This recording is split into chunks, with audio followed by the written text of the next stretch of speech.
చాలా చౌదరి గారి స్టైల్లో చేశారు. ఆయన అన్నీ చాలా యాక్చువల్లీ ఫస్ట్ చెప్పాలంటే చౌదరి గారు అన్నపూర్ణ నుంచి నాగార్జున గారి చేతుల మీదుగా ఆయన ఫస్ట్ ఫిల్మ్ డైరెక్ట్ చేయటం కన్నా తాతగారిని డైరెక్ట్ చేశారు ఆయన. ఆ సినిమాలో పాపం ఈయన చాలా తిట్లు తిన్నారు. తాతగారిని కూడా చాలా చాలా పని చేయించారు కదండి. ఒకరోజు వచ్చి ఎక్కడ పట్టుకొచ్చారమ్మా మీరు వీళ్ళందరినీ అని అన్నారనమాట. సినిమా చూసి నాకు ఎంత బాగుంది అని అన్నారు. సో కొత్త డైరెక్టర్స్ని చిన్మామకి అన్నపూర్ణకి న్యూ టాలెంట్ అనేది ఎప్పుడు ఉండేది, ఎప్పటి నుంచో.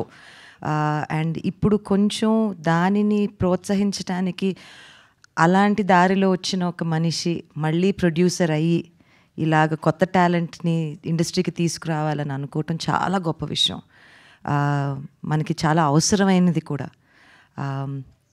అండ్ చౌదరి గారితో నేను చాలా పనిచేశాను. మా చిన్మామ ఒకసారి నేను ఆ సినిమా నేను ప్రొడ్యూస్ చేయట్లేదుగా చిన్మామ నేనెందుకు రావాలి అని అన్నప్పుడు కొంచెం చౌదరి నువ్వు శ్రీలంకలోకి వెళ్తున్నాడు కదా, కొంచెం నువ్వు ఎల్లు చూసుకో అని అన్నారనమాట.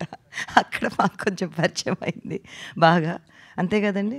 అండ్ ఆ హీరోయిన్ ఇద్దరు హీరోల్ని పరిచయం చేయటం అనేది ఓవర్ 20 years ago చిన్న విషయం కాదండి. ఒక సినిమా ప్రొడ్యూస్ చేయాలంటే ఎన్నెన్నో సీతారాముల కళ్యాణం చూతము రారండి అనే సినిమా అప్పుడు మనం చేసాం. ఇద్దరు కొత్త హీరోలు, ఒక కొత్త హీరోయిన్. అసలు ఆ జర్నీ అనేది ఒక సినిమా నిర్మిద్దాము అంటే ఎన్ని అడ్డంకులు దాటుకుంటూ రావాలి అనేది మాకే తెలుసు. అది ఎంత పెద్ద సినిమా అయినా, స్వప్న పడే కష్టం ఎంతైనా, ఏ చిన్న సినిమా అయినా అవే పాయింట్స్ ఉంటాయి. So I just wish you the very very best and both of you the very best. And Veena చాలా అదృష్టం అమ్మ, నీకు చాలా చాలా అదృష్టం. లాంచ్లు అనేవి నాకు గుర్తు, నేను ఇలానే ఒక 18 ఏళ్ళప్పుడు నేను సినిమా చేద్దామని అనుకుని దిగినప్పుడు ఒక ప్రొడ్యూసర్ అంటూ ఉండి ఒక వేదిక ఇవ్వటం అనేది ఎంత ఇంపార్టెంటో, ఆ గుర్తింపు అనేది చాలా చాలా ఇప్పుడు ఈ కాలంలో మనకి you have Instagram, everybody is on social media and we are heroines, all of us can be heroines, but to have that special place, to be given that special place, you're very very lucky.